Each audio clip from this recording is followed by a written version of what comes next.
Uma estátua será feita com o seu nome se você ficar aqui. Eu não estou falando com você, Beckler. Eu não estou falando com você que está assistindo a esse vídeo. Eu tô repassando as palavras de Jürgen Klopp para Philippe Coutinho lá no fim de 2017, um pouco antes do início de 2018, quando o brasileiro estava prestes a sair do Liverpool para assinar com o Barcelona e o Klopp estava tentando convencer o Coutinho a ficar. O Coutinho, que naquele momento vivia certamente o auge da carreira pelo Liverpool, eram 15 participações diretas para gol em 14 jogos daquela primeira metade da Premier League. Enfim, de lá para cá, claro, o Coutinho foi para o Barcelona, conquistou títulos, né? Ele conquistou, por exemplo, uma Champions com o Bayern de Munique nesses anos da saída do Liverpool para esse retorno para o Vasco, mas ele nunca mais conquistou uma torcida, né? Não estou contando com o Vasco, que evidentemente sempre morou no coração dos vascaínos, mas ele nunca mais conquistou uma torcida. Acho que foi uma relação com fricção com o Barcelona, uma relação um pouco fria com o Bayern de Munique e o mesmo com o Aston Villa. Mas enfim, agora ele está de volta para o Vasco e hoje, Marcelo Beckler, a nossa missão aqui é recapitular o que foi o Coutinho e o que é o jogador brasileiro que volta para o futebol, volta para casa. Muito bom dia para você, Fred, para todo mundo. Mas também que a argumentação pobre do Jürgen Klopp para convencer o Coutinho, né, prometendo estátua para ele. Promete um robô que aspira, não sei, uma cafeteira boa e tal. Estátua, às vezes, é um adorno que você não quer na sua casa, que não orna com o resto da casa. Às vezes você vai fazer mudança, quebra um braço da estátua, tem que esperar 2000 anos para começar a ter qualquer tipo de sentido no museu. Às vezes é feia. Às vezes é uma estátua nua, passando vergonha, com a genitália exposta. Então, mau argumento do Klopp, por isso o Philippe Coutinho saiu, e a gente vai explicar o que foi de Coutinho antes de ter acontecido o que todo mundo esperava. Coutinho no Vasco.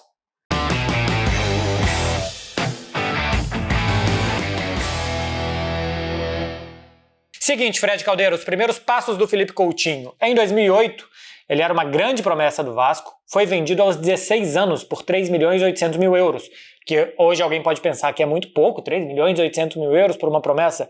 Isso foi em 2008, foi há 15 anos, o que também não era um super dinheiro, mas não é tão pouco como pode parecer que é hoje. A gente vê as vendas de Endrick, de Vitor Roque, de Estevão, e é claro que a do Coutinho é bem mais modesta, os clubes brasileiros vendiam muito pior naquela época. Mas ele tinha 16 anos, ele tinha que esperar e estreou sob o comando de Dorival Júnior, com 17 anos no Vasco da Gama. Aí depois ele foi para a Itália para jogar na Inter de Milão, jogou 43 jogos no Vasco e foi campeão da Série B daquele ano que ele estreou. Ele foi apresentado na Inter menos de 2 meses depois da Inter ter ganhado o Tríplice Coroa. Já tinha saído o Mourinho, tinha saído para assumir o Real Madrid, era o Rafa Benítez, o técnico, e ele chamou o Coutinho de futuro da Inter. Cara, eu tava pesquisando para esse programa e vendo as notícias da imprensa italiana, claro que jogando, né, no tradutor para entender grande parte do contexto, mas havia uma animação muito grande, né? Foram 2 anos desde a compra do Coutinho até a chegada do brasileiro em Milão. Então a Inter, ainda mais depois dessa tríplice coroa, parecia que estava colocando a cereja no bolo já pronto, né? A primeira temporada do Coutinho com a Inter foi uma temporada turbulenta. A Inter, por exemplo, ela cai nas quartas de final da Champions, não renova o título italiano, perde para o Milan, muito distante na tabela de pontuação. Tanto é que o Benítez é demitido no meio da temporada, ele dura apenas 6 meses no cargo. Mas o Coutinho, entre esses problemas, essas trepidações da Inter, ele tem uma primeira temporada que eu considero boa para quem chega do nada no futebol europeu, tão jovem e com tanta expectativa em cima dele. Ele disputa 20 jogos, metade como titular, o que eu acho bastante ok. Marca um gol, dá uma assistência. Ele buscava espaço no meio-campo, que já era campeão e muito estabelecido, entrava volta e meia na vaga ou do Sneijder, ou do Pandev, ou do Stankovic, enfim, o Coutinho tentando entrar numa temporada em que a Inter não conseguiu repetir nem de perto as glórias da temporada anterior. Como eu disse, o Benítez é demitido, a Inter termina a temporada e contrata o Gasperini. atual campeão da Europa League com a Atalanta, mas na época um treinador que ainda não tinha conseguido conquistar tanta relevância assim, e ele fica apenas 3 meses no cargo no começo da temporada 11-12. Então era uma Inter muito turbulenta. Aí entra o Claudio Ranieri, que não dá tantas chances para o Coutinho, que aí no fim daquele ano, no meio da temporada 11-12, decide emprestar o Felipe Coutinho para Barcelona, só que para o Espanhol, não para o clube de Marcelo Becker. E ele foi muito bem no Espanhol. O Coutinho jogou 16 partidas, fez 5 gols. E aí o técnico do Espanhol, olha como mais um técnico que é conhecido do grande público cruza o caminho do Coutinho, era Maurício Pochettino. E o Coutinho foi escolhido um dos melhores jovens do campeonato. Naquela temporada, o Isco, que jogava pelo Málaga, ganhou como principal jovem do campeonato espanhol. Mas no meio-campo ideal das revelações do campeonato tinha o Felipe Coutinho. Ele foi um dos melhores jovens, o Espanhol tentou continuar com ele para a temporada 12-13, só que a Inter pediu de volta. Ele tinha ido muito bem, tinha se adaptado bem ao futebol europeu naquele momento.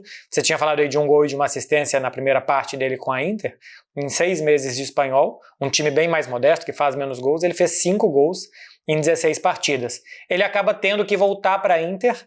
Praticamente não fica, né? Fica mais 6 meses, aí ele é vendido para o Liverpool, Fred, e aí as coisas finalmente começam a acontecer para ele. Pois é curioso, né, você pensar com os olhos de hoje que demorou um pouco para o Coutinho conseguir engrenar, no próprio Liverpool, tá? Mas não foi um sumiço completo, né? Ele conseguiu demonstrar um bom futebol um pouquinho ali no que ele teve de chance na Inter, depois no Espanhol, não conseguiu ficar bem na Inter, e aí vem pro Liverpool, para aí sim ter uma virada de chave aos poucos na carreira dele, mas foi o grande clube da carreira do Coutinho até aqui. Ele chega aos 20 anos de idade por 13 milhões de euros. Para dar uma referência de como o Liverpool pagava naquela época, na temporada seguinte contratou também uma revelação que tinha na época 24 anos de idade, o Iago Aspas, do Celta de Vigo, por 10 milhões de euros. Então não foi um valor pequeno que o Liverpool pagou pelo Coutinho, ele já era valorizado no mercado europeu. Lembremos, né, a Inter comprou por 3 e pouco e vendeu por 13 poucos anos depois. Aliás, o Aspas só teve uma temporada fora de Vigo, né? Antes ele foi revelado, depois ficou uma temporada no Liverpool e voltou para o Celta. Mas enfim, era a primeira temporada do Brendan Rodgers. Era um Liverpool que tentava redirecionar uma rota que tinha perdido um pouco o caminho. Foram 2 temporadas decepcionantes na segunda passagem do Kenny Dalglish como treinador no clube. Mas o Brendan Rodgers, que tinha ido bem anteriormente no Swansea, ele chega e começa a redirecionar aquele Liverpool. Mas a estreia do Coutinho é numa derrota em casa para o West Bromwich no dia 11 de fevereiro de 2013. E olha a escalação. O Pepe Reina no gol, o Glenn Johnson na direita, o José Henrique na esquerda, acho que revelado pelo Valência, se não me engano.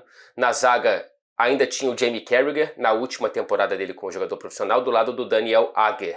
No meio-campo, Lucas Leiva, Jordan Henderson e Steven Gerrard. Na frente, o Stuart Downing, que foi quem saiu para a entrada no Coutinho no segundo tempo.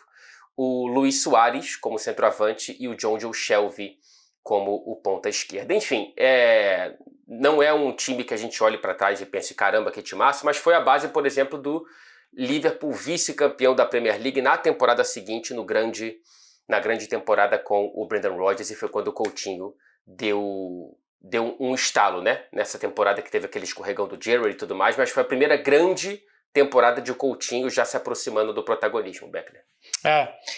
Já tinha chegado Sturridge e acho que Sterling também, né? Assim, já era... o Sterling revelado, né? Pelo Liverpool. Revelado e acho que o Sturridge chega, né? Então tinha Soares, 2 abertos e o Coutinho por trás, né? Começa-se a montar um time que ia ficar bem mais reconhecível. Olha só como o Klopp é uma virada de chave na carreira do Coutinho. Antes dele, em 5 temporadas, se a gente juntar todos os clubes, Vasco, Inter, Espanhol e Liverpool, ele tinha 31 gols e 22 assistências. Ele participava de um gol a cada 4 jogos. Era a média de participação entre gols e assistências do Coutinho. Com o Klopp, ele jogou 2 temporadas e meia, porque ele sai no meio de uma temporada para o Barcelona. 99 jogos, 38 gols, 25 assistências. Ele passa a participar de um gol a cada 1,6, a cada um jogo e meio.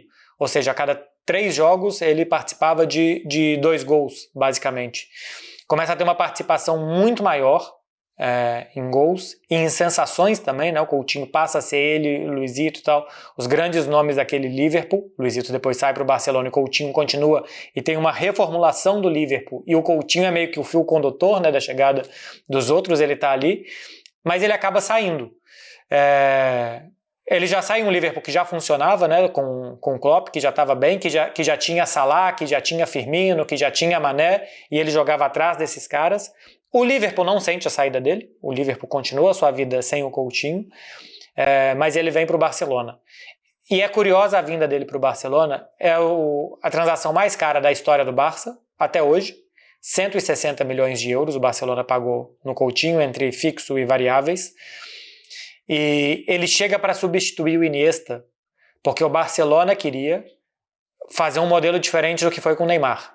Primeiro saiu o Neymar e depois o Barcelona foi ao mercado. O Barça tentou ir ao mercado antes do Iniesta sair. Ainda teria ali uma ou 2 temporadas do Iniesta. E aí o Coutinho é contratado antes para já fazer a transição com o Iniesta. O problema é que o Iniesta ainda jogava, e o Dembélé, que esse sim foi contratado para o lugar do Neymar, estava machucado. O Dembélé se machucava demais, lesões seríssimas no início da passagem dele pelo Barcelona. O Coutinho faz, pelo Barça, contando ida e volta do Bayern de Munique, 106 jogos. E só 25 na posição dele, Fred. Coutinho joga mais de 80 jogos, ou na ponta esquerda, ou na ponta direita, ou como meio-campista pela direita, o meio-campista mais recuado, bem diferente de como ele tinha brilhado no Liverpool, como um camisa 10, atrás do centroavante.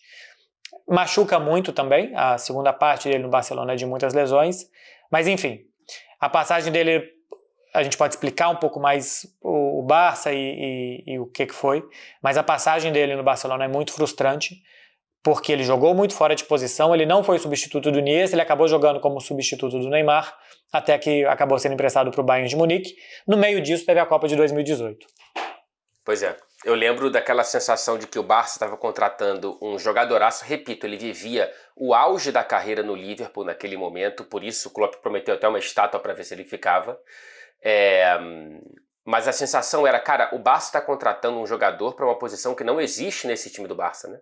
E de fato foi confirmado na prática pelo que você trouxe aqui.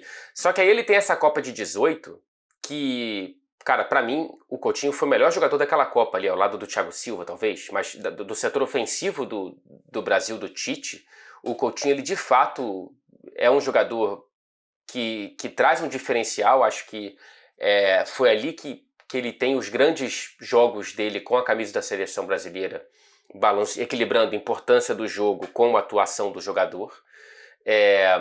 E voltando da Copa, parecia que poderia ser um renascimento dele no Barcelona, que apenas dura 6 meses, né? No início de 2019, ele vai por empréstimo para o Bayern de Munique. E é curioso que o Coutinho só chega... Ele vai no meio de 2019, ele faz a temporada 18-19, ele perde um dos gols em Anfield. Ele joga em Anfield. É verdade. E tem uma das bolas no primeiro tempo que ele tenta bater colocado e o Alisson acaba fazendo a defesa. Isso, então ele volta da Copa, fica uma temporada completa no Barcelona e ele assina com o Bayern de Munique na temporada seguinte. E a curiosidade é que já era para o Sané ter ido para o Bayern, só que uma lesão do Sané no primeiro jogo da temporada com o City, que ele rompe os ligamentos do joelho, cancela a negociação na casa dos 60 milhões de euros entre City e Bayern, e aí o Bayern vai desesperado no mercado buscar alguém. Completamente diferente, mas foi um negócio de ocasião, né?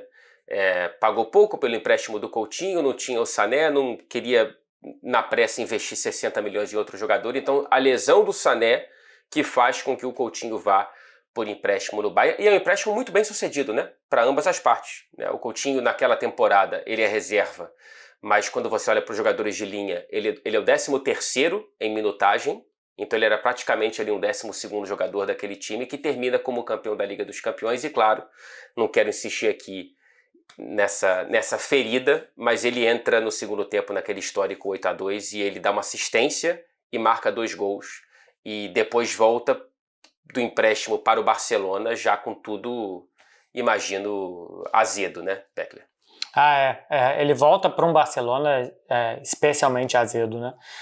A passagem dele pelo Bayern ainda foi muito importante para fazer o Thomas Müller se mexer, né? Porque ele inicialmente toma a posição do Thomas Müller, porque o Bayern sim tinha a posição que ele jogava, o Bayern tinha um jogador atrás do centroavante, e ele chega a começar como titular. Eu lembro que eu vou fazer um Bayern de Munique Estrela Vermelha, primeira rodada da Champions, estreia do Coutinho na Champions pelo Bayern, e ele é escolhido o melhor em campo naquele dia. Acho que é um 5-0, um 5-1 do Bayern, ele joga muito bem.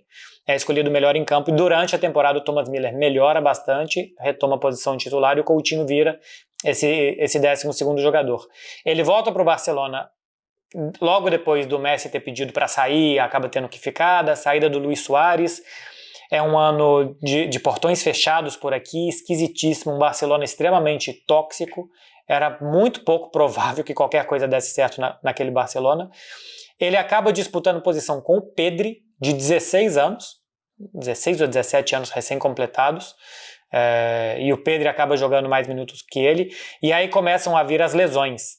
Coutinho, num jogo aqui no final do ano contra o Eibar, tem um problema no joelho, se machuca, opera, e depois ele tem que fazer mais 2 cirurgias, porque essa cirurgia não foi bem feita. O Barcelona passou algum tempo fazendo, não eram os médicos do Barcelona, mas os jogadores aqui fazendo más cirurgias.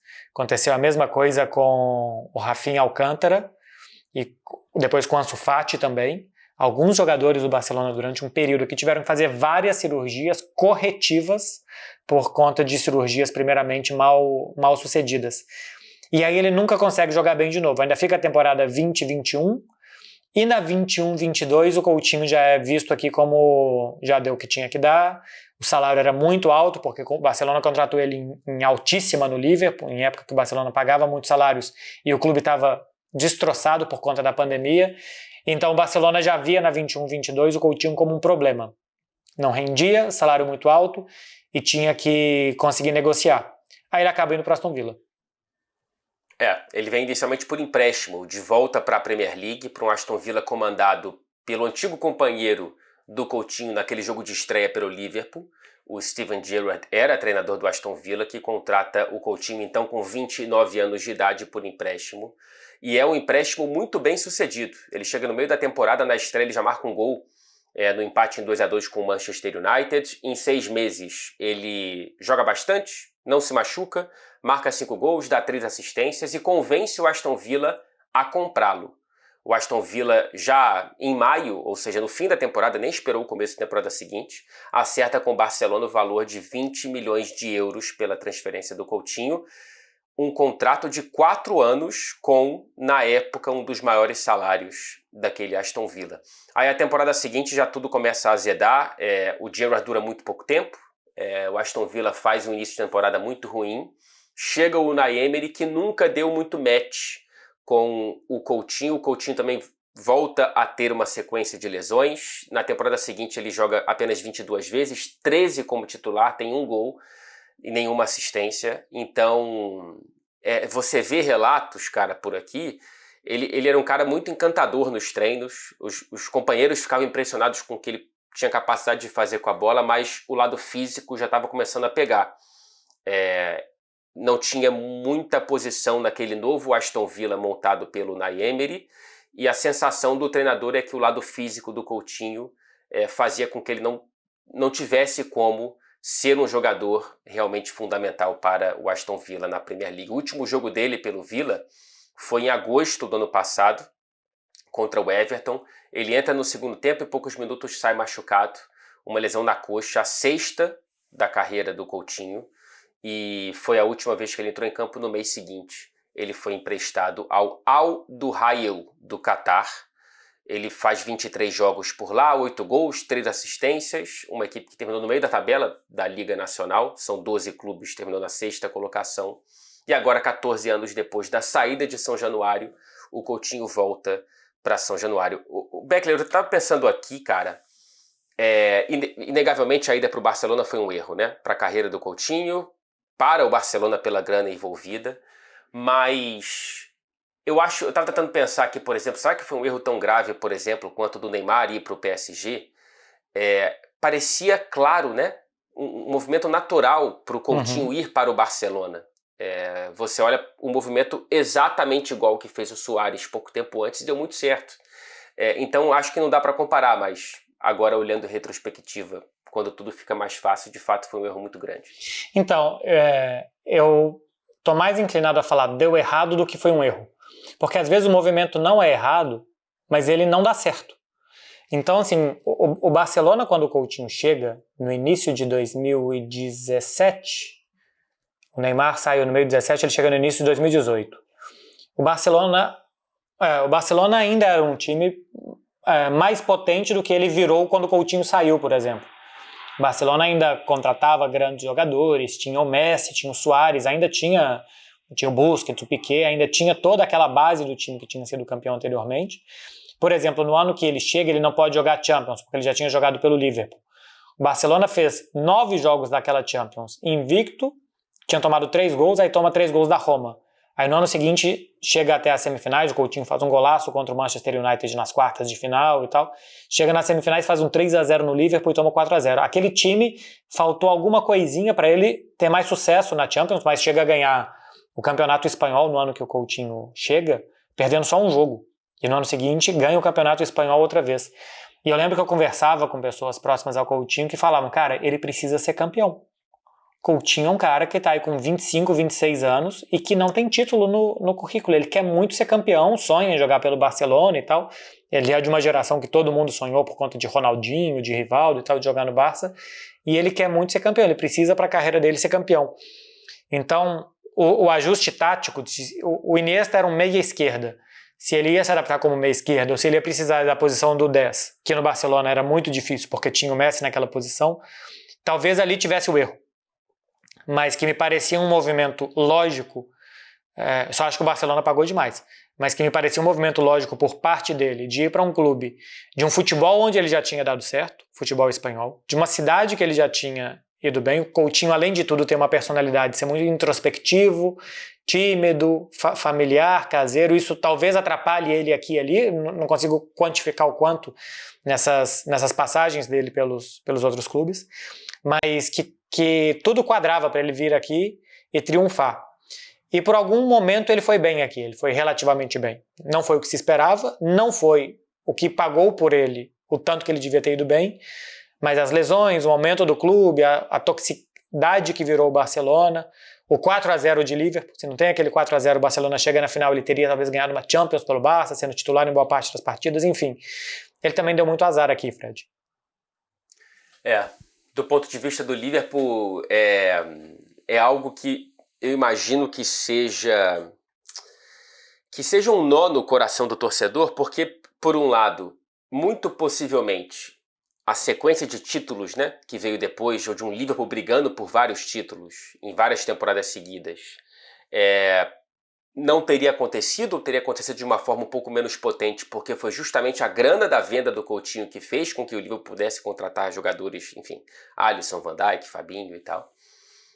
Mas, por outro lado, eu imagino que lá no fundo o torcedor pense, cara, teria sido muito bacana ter vivido essa jornada com o Coutinho no time, porque o Coutinho que faz parte dessa curva, né, de ascendência, desse resgate do Liverpool para uma sequência de títulos ou de brigar por grandes títulos e tudo mais. Então, era o Coutinho quem estava lá no começo do Brendan Rodgers, quem estava lá no começo do Klopp e quem não esteve lá na hora em que os louros dessa plantação eles foram colhidos, né?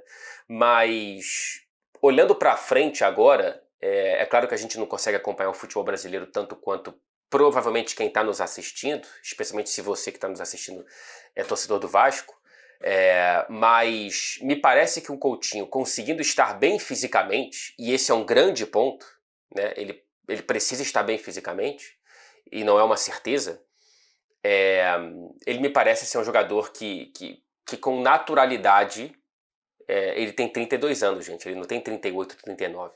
Ele tem todas as condições de desequilibrar no futebol brasileiro.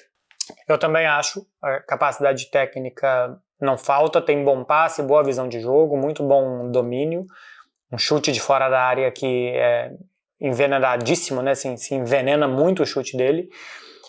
Eu acho que o Coutinho é um cara que se tem uma coisa em comum em quase todos os clubes que ele passou, é o impacto inicial. Tirando na Inter, talvez, mas em todos os outros ele teve um muito bom impacto inicial e faltou sequência. Só no momento Klopp que ele teve essa sequência.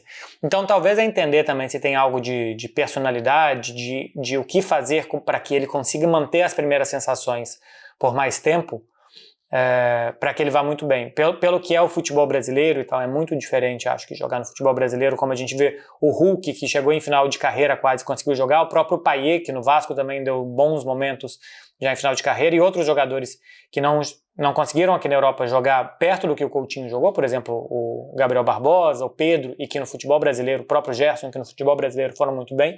Se a gente for pegar esses caras como exemplo, ele pode ser uma grande estrela do futebol brasileiro nos próximos anos. A minha questão é a sequência. Acho que ele começa bem e depois, ou pelas lesões, ou pelo encaixe do time, mudança de técnico, ele sempre deu uma sequência de azares, assim, de acontecimentos por onde ele passou que atrapalharam essa sequência. Tô curioso para ver se vai ter um impacto inicial e depois sequência dele no Vasco. E tem um ponto que eu ouço de quase todo mundo que eu pergunto do Coutinho, que conviveu com o Coutinho em algum ponto da carreira dele, que é: ele rende melhor quando ele se sente querido. E, sinceramente, cara, não tem nenhum lugar no planeta Terra, nem mesmo o Anfield, em que ele vá se sentir tão querido como ele se sentiu na reapresentação em São Januário, como ele vai se sentir, pelo menos nesse momento inicial de reencontro dele com o Vasco 14 anos depois. Vamos sair um pouquinho de contexto, Marcelo? Vamos sim. Vamos, porque a pesquisa também, ou principalmente, é nesse próximo quadro: Out of Context. Dessa vez eu vou contar um fun fact, porque ele já está guardado há muito tempo, eu acho que eu nunca contei, e ele merecia ser contado em algum momento. Até porque quando a gente fala que ele foi treinado pelo Gasperini, pelo Pochettino, isso já é quase um out of context também pela história que ele foi trazendo. Mas aqui em Barcelona eu sempre tive boa relação com o famoso staff, né? Com o entorno do Philippe Coutinho, o agente, com a família dele e tal. E eu tinha um restaurante perto de onde eu morava, que sempre que eu tinha que fazer café, almoço, jantar de negócios, por assim dizer, de networking, eu sempre levava as pessoas lá.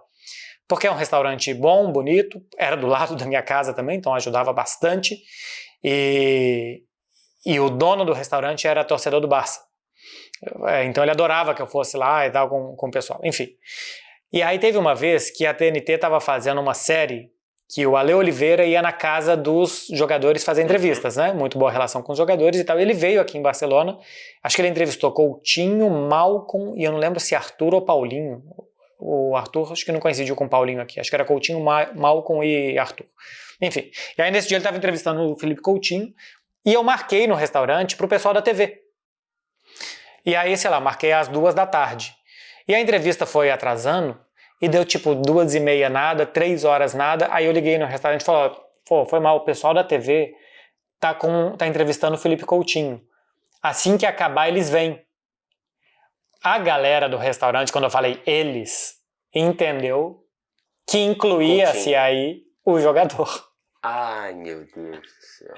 Não tem nenhum problema, a gente espera e tal. Eu lembro que o restaurante fechava às 5 horas, a gente chegou lá tipo 3h50, assim, faltando 1h10 para fechar. Abriu-se uma fila no restaurante, tipo, funcionários e tal. Aí entrou o cinegrafista, entrou o produtor, entrou o nosso diretor e tal. E não entrou o Coutinho. O pessoal foi ficando chateado, foi ficando assim com umas caras tristes. Uma criança chorando no colo. Uma mesa pra gente lá no fundo, assim, meio reservada e tal. Não teve Philippe Coutinho. Eu cheguei lá com os irmãos do Coutinho. Não teve Philippe Coutinho pro pessoal do restaurante. Não pudemos pedir sobremesa, inclusive. 4h40 a gente tinha almoçado já. Sobremesa, cozinha já encerrou. Mas o Coutinho tá chegando. Ele veio só pra sobremesa. A última cartada. Exatamente. Ai, cara, que nervoso. Mas enfim, a sua mensagem foi ambígua. Eles entenderam como quiseram entender. Então também culpo um pouco a vítima nesse caso. Cara, eu já contei aqui, e eu não vou contar de novo, aquela vez que eu, por acaso, vi o Coutinho jogar bola já nesse ato, antes de estrear pelos profissionais do Vasco, mas vendido já para Inter de Milão, lá atrás em Vila Isabel, um bairro no Rio de Janeiro. Eu quero relembrar aqui aquela conquista do Mundial Sub-20 da seleção brasileira em 2011, que o Coutinho era titular e fazia parte como protagonista daquele time do Ney Franco, que venceu Portugal por 3-2 na decisão, na prorrogação, os 3 gols marcados pelo Oscar, não foi pelo Coutinho. Mas enfim, todos os jogadores titulares brasileiros daquela partida ainda estão em atividade. Eu quero relembrar aquela escalação. O goleiro Gabriel, na época no Cruzeiro, hoje no Juventude. O lateral Danilo, da Juventus e da seleção brasileira. A zaga composta por Bruno Uvini, que hoje está no Vitória, e por Juan Jesus, do Napoli, que... Como é que é o nome dele que deveria ser, Marcelo? Ou João Jesus ou Juan Jesus. Exato. Mas é Juan Jesus. E na lateral esquerda, o Gabriel Silva, que assinou recentemente com a Ponte Preta. No meio-campo, o Casemiro, do Manchester United. O Fernando, do Grêmio, na época, hoje no Emirados Árabes. Oscar, que ainda está na China. E o Coutinho de volta para o Vasco. E o ataque formado pelo William José, que agora foi para o Spartak Moscou. E o Henrique Almeida, na época, grande promessa do São Paulo. Hoje está no Vila Nova. O Henrique, que foi escolhido o melhor jogador daquele Mundial Sub-20. Equipe comandada pelo Ney Franco, que eu fui checar. Ele, depois de 4 anos sem trabalhar como treinador, ele assinou recentemente com o Joinville. Então, essa foi a seleção brasileira que tinha como integrante o Felipe Coutinho, campeão mundial sub-20. Ney Franco, que continua compondo, tá cada vez melhor aí na sua carreira musical. Mas você sabe que isso então vai me trazer um segundo out of context, que é para lembrar então mais um torneio de base e como os caminhos se cruzam. Você está falando do Mundial Sub-20 de que ano? 2011? 11, isso, na Colômbia. 2 anos antes, Sul-Americano Sub-17. Brasil e Argentina nos pênaltis. A Argentina passa. Felipe Coutinho foi um dos cobradores do Brasil. Quem é o goleiro da Argentina que brilhou naquela decisão? Não pode ser. Dibu Martínez. O Coutinho fez o pênalti ou não? Você tem essa informação? Não. Ele pegou o pênalti do Coutinho? Ele pegou. Eu quero ver se eu acho de mais alguém que ele tenha pegado. Mas ele pegou o do Coutinho. Caramba! Desde moleque, então, enchendo o saco dos cobradores de pênalti. Ele pegou o do Coutinho, deixa eu ver. Terminou 2-0 no tempo regular, depois que a Argentina sai de um 0-2 para empatar. Eu não acho que Felipe Coutinho, logo que Gerson, mas aqui tá falando defensor, eu não sei se é o mesmo Gerson de hoje. Acho que não, o Gerson. Canhotinha de ouro? O Gerson do Flamengo é mais novo, né? Bem mais novo, então devia ser outro mais Gerson. Novo, devia ser outro Gerson. Gerson mandou pra fora e Dibu Martínez pegou o pênalti do Felipe Coutinho. Caramba. 4º batedor. Companheiro de Aston Villa. Companheiro de Aston Villa. Ele era já goleiro do Arsenal, com 17 anos. Nunca jogava e tal, não sei até pro Villa, né? Sim. Pois é. Vamos resumir? Ou você tá procurando outro pênalti do Coutinho? Eu acho que o Dibu pegou um pênalti do Dudu também, pelo que eu tô lendo aqui. Não sei se vai ter ficha técnica disso daqui. Bom, isso aqui é um programa gravado, né? Eu tenho tempo. Mas quero ver se você vai esperar com a gente. Você vai deixar isso aqui na íntegra. Quero ver o que ele vai fazer. Bom, estamos de volta. Achou? Estamos de volta. O Brasil tinha, aparentemente, segundo o site Bissoccer, Luiz Guilherme no gol, porque talvez ele seja conhecido por um apelido hoje que eu não conheça, tipo... tá. Dodô. O Alisson era reserva, hein? O Alisson era reserva? Olha só. O Alisson era reserva. Dodô, Romário, Maurício e Gerson. Tagliafico era o lateral esquerdo da Argentina. Felipe Coutinho, Zezinho, aquele que jogou no Juventude, talvez, né? Pode ser. Fernando Lucas, João Pedro, Wellington Ney. O Wellington Ney do Fluminense. E Filipinho. Entraram Dudu e Casemiro durante a partida. Sim, e nos pênaltis, o Brasil, o jogo ficou 2-2 e o Brasil ganhou nos pênaltis por 6-5.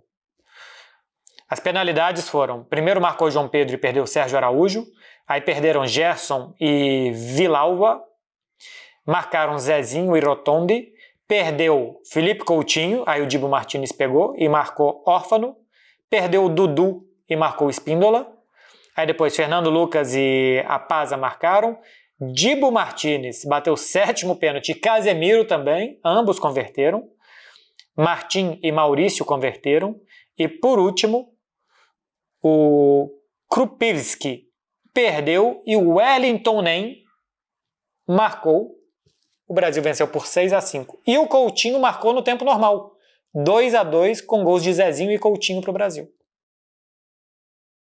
Caramba. Assim, bacana pra caramba, muito bom saber disso, mas valeu a pena, Marcelo Beckler? Valeu demais. Caramba, isso sim é out of context. Pô, Casemiro, Coutinho, Dibu Martínez pegando pênalti, Dudu batendo pênalti, Alisson no banco pro famoso Luiz Guilherme, que eu não sei quem é. Verdade, também não sei. Isso sim é out of context. Isso sim, não falar que eu fui no restaurante que não deixaram eu comer sobremesa. Tá bom, você me convenceu. Então, aqui se encerra um out of context de verdade. Tinha que ter tido um resumo do out of context, porque ele precisou de uma conclusão. Mas enfim, o resumo que eu faço, Fred, da carreira europeia... Você não chamou a vinheta do resumo? Vinheta do resumo?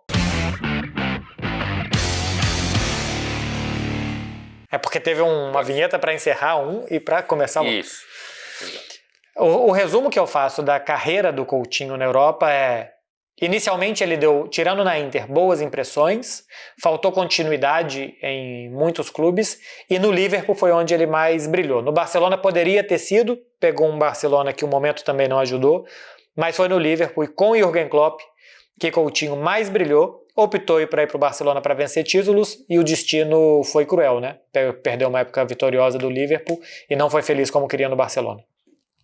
São os desencontros do futebol, né, cara? Cada escolha é uma renúncia e ele deixou de viver um Liverpool vencedor para viver um Barcelona que começava a descer uma das ladeiras recentes. E depois, conquistou uma Champions pelo Bayern, cara. Isso é algo muito grande.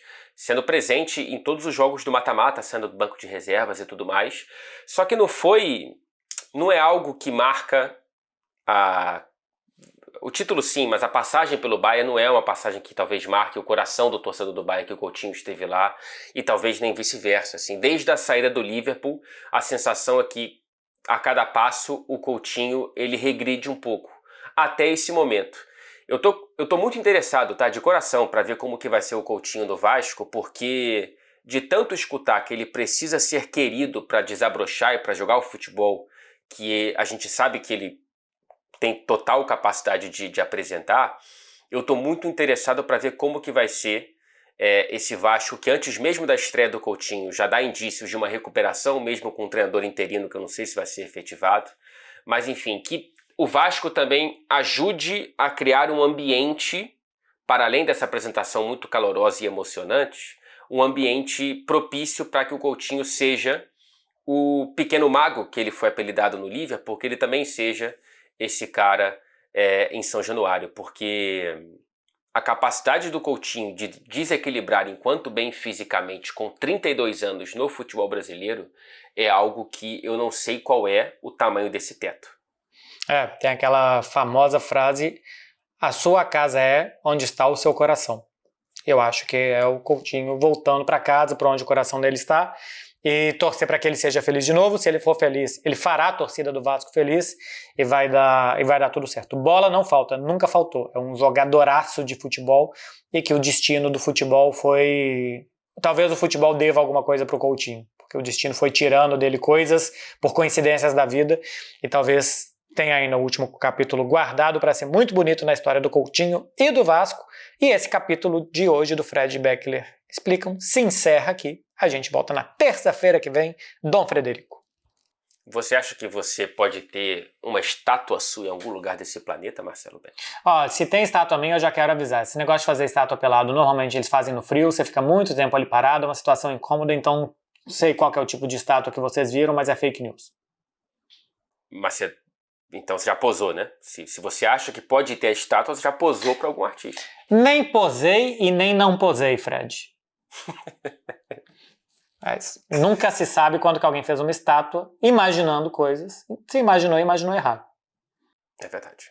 É verdade. Então, você que mora, né, no belíssimo estádio de Minas Gerais, né, se vir uma estátua, não pense que é do Marcelo Beckler, por Não. mais que ela esteja ali. Né? E por mais que esteja escrito Marcelo Beckler embaixo dela. Exatamente. Eu não quer sou. dizer que seja sua. Não sou. Normalmente é feito por gente maldosa, gente que não tem mais o que fazer. E às vezes falta mármore também, falta gesso. E aí as pessoas vão ver onde que elas economizam, Fred. Enfim. Exato. É uma situação que quem fez de maldade. Né? Quem fez de maldade, então eu queria já desde aqui deixar meu protesto. Todas as estátuas são fakes. Tem estátua que não tem braço faz sucesso, então... É verdade. E chamam de busto. Como é que pode? Não vejo nenhum busto ali. Se quer um busto, vai atrás do Fabian Bustos. Tem isso também. Então, enfim, eu sou contra a estátua. Tá bom. Então vamos... E sou contra os mímicos também. Esse episódio. Sou contra os mímicos também. Porque eles fingem que estão dentro de uma caixa. E qual que é o problema disso? Eles são uma mentira da sociedade. Eu acho que falta eles pensarem um pouco fora da caixa. Ah, é verdade. Tem isso também. Acho que esse programa já deu, hein? Um beijo, hein? Até Valeu. o próximo episódio.